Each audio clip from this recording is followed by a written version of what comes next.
like the Nelk Boys, Aiden Ross, Theo Vaughn, busting with the boys, and last but not least, the mighty and powerful Joe Rogan. Welcome back to America Decides. That was UFC CEO Dana White on election night, highlighting former president, now President-elect Trump's strategy of going on podcasts that targeted young male voters of all ethnicities. CBS News exit polling finds that the president-elect won white men under 30 by 7 percentage points. I want to bring in Peter Hamby. He is the host of Snapchat's Good Luck America. He is also a partner at Puck News, and for whatever this might be worth, I urge you to read Puck when you can. Peter, great to see you. Thanks for joining us. Great to be here on Bussin' with the Boys with you, Major.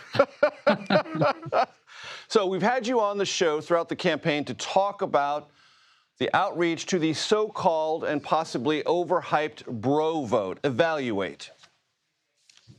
Yeah, look, I think that narrative has captured a lot of attention because it is the biggest shift if you look at voters under 30 compared to just 4 years ago. And of course, the 2016 election and both of Obama's elections before that. But we should point out Kamala Harris also underperformed compared to Joe Biden in 2020 among young women, among young Latinos, among young Black voters. And she was supposed to win young women by 30 points. According to the Harvard Youth Poll, she won them by 20. So it's not just them.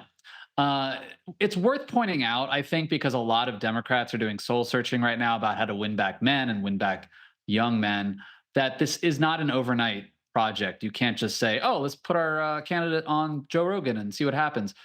Donald Trump has been doing this for years. And it's also just adjacent to other cultural shifts that are happening in the job marketplace, on campuses, in the media.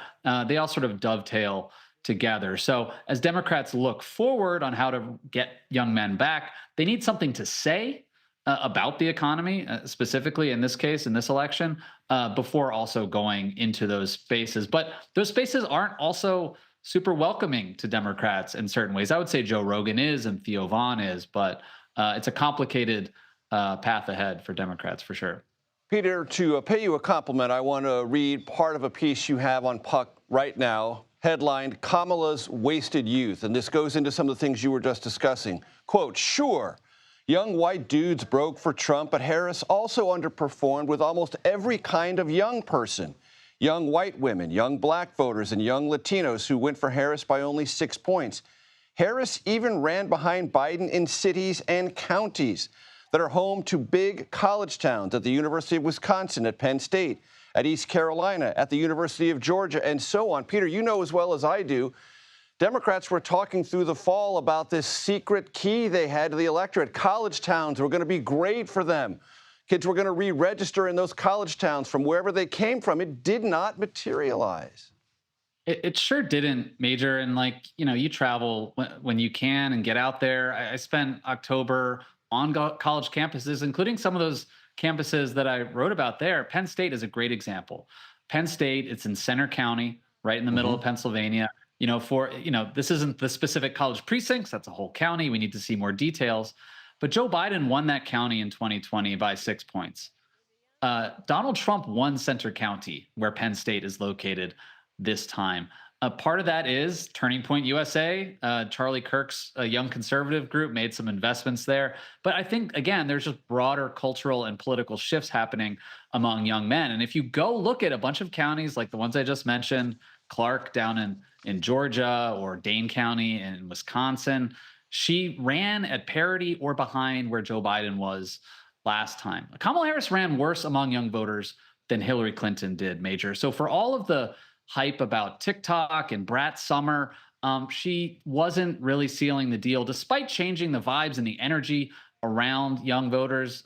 When she replaced Joe Biden on the ticket, she did worse than Hillary Clinton did, who was almost infamously remembered as someone who was very stiff and unrelatable to younger voters. So it's not just her. I think she ran the best campaign she could in that situation.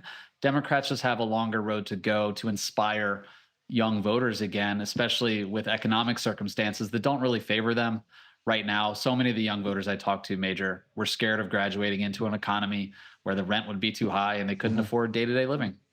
Rent and day-to-day living. Peter Hamby, as always, a pleasure. Thanks so much. Thanks, Major.